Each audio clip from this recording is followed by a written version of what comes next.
Um feito histórico pode acontecer no próximo ciclo produtivo de 2024 para 2025.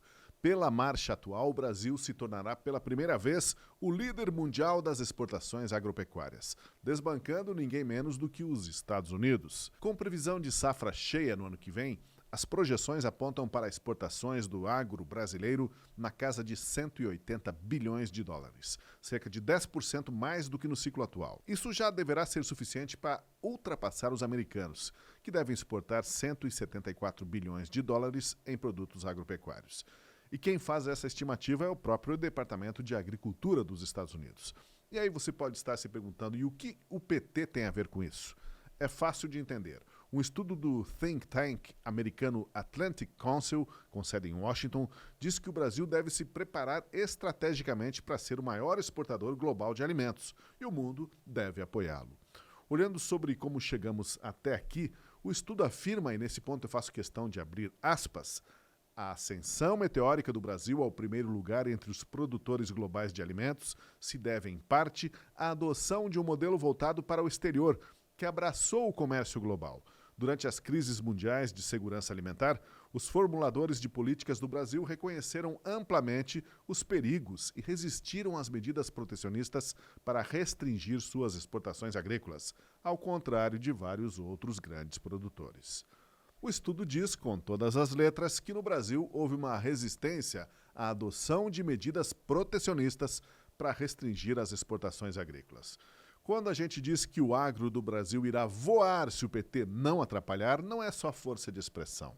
No Congresso tem um projeto de lei de autoria de 13 deputados petistas, 13, que propõe a criação de um imposto de exportação sobre grãos e carnes. Justamente aquela besteira que os americanos reconhecem que até agora nós não fizemos.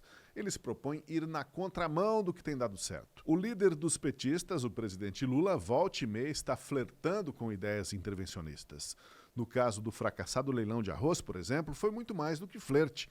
O governo chegou a separar 7 bilhões de reais para importar arroz e tentar controlar os preços no mercado interno. Deu naquele fiasco que a gente conhece de um leilão suspeitíssimo, vencido por mercearia de bairro, por locadora de carro e fabriqueta de sorvete. Leilão que de tão enrolado e suspeito acabou sendo cancelado. E o fim do mundo que falavam que iria acontecer, que faltaria arroz, não aconteceu. Na verdade, nunca houve esse risco. Lula e o PT têm o intervencionismo em seu DNA. Antes de começar o atual mandato, Lula declarou que era preciso discutir o preço da carne no Brasil e discutir se o país vai continuar só exportando ou se vai deixar um pouco para nós comermos. Essa história de deixar um pouco para nós comermos é sem pé nem cabeça. O Brasil é, de fato, o maior exportador mundial de carne bovina. Mesmo assim, entre 65% e 70% da carne vermelha produzida é voltada para o consumo interno. Não existe isso de deixar um pouco para a gente comer.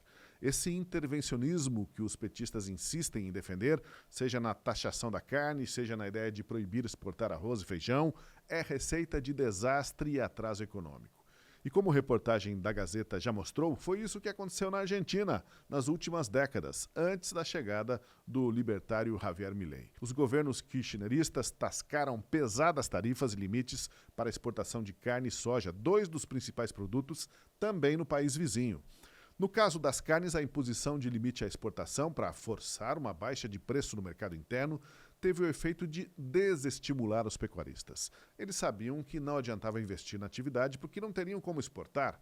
Como resultado, muitos liquidaram o rebanho. Em vez de sobrar, começou a faltar carne no mercado interno. O consumo per capita na Argentina caiu de 68 quilos para 41. Isso tudo antes da chegada de Milei.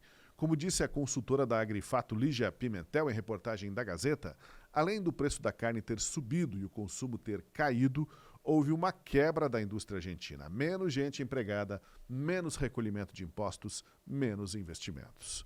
Outro especialista do mercado de carnes, Fernando Henrique Iglesias, também descreveu o impacto negativo de impor cotas ou taxação de exportação. O pecuarista fica desalentado com a atividade, porque ele deixa de ganhar dinheiro quando você bloqueia as exportações. Ele começa a aumentar o descarte de matrizes, de fêmeas, e começa a reduzir o investimento no plantel. Com isso, no médio e longo prazo, você acaba gerando um gargalo de oferta em que vai ter um menor ritmo de nascimento de bezerros e de boi magro. Os preços acabam subindo.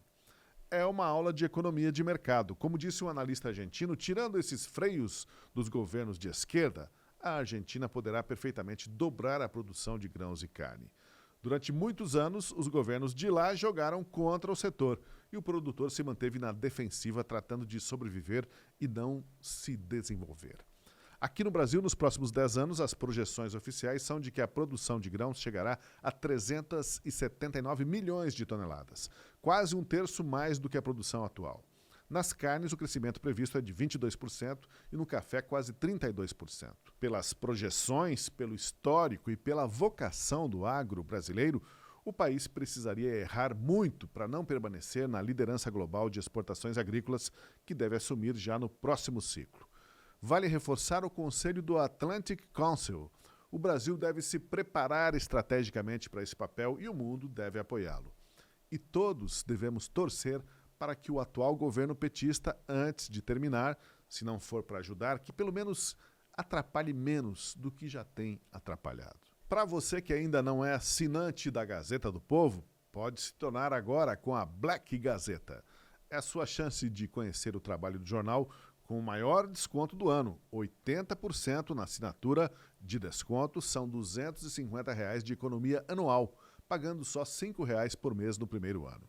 Assine já com 80% de desconto durante um ano, gazetadopovo.com.br/black. Confira o recado que gravamos para vocês. A oferta do ano é sua, a informação no melhor jornal do país também. Quer ver só? Chegou a Black Gazeta, desconto de 80% na assinatura Gazeta do Povo. Apenas R$ 5 por mês no primeiro ano inteiro. Notícias, análises, colunas exclusivas, tudo para você entender o Brasil e defender os seus valores. Garanta já! Acesse gazetadopovo.com.br/black.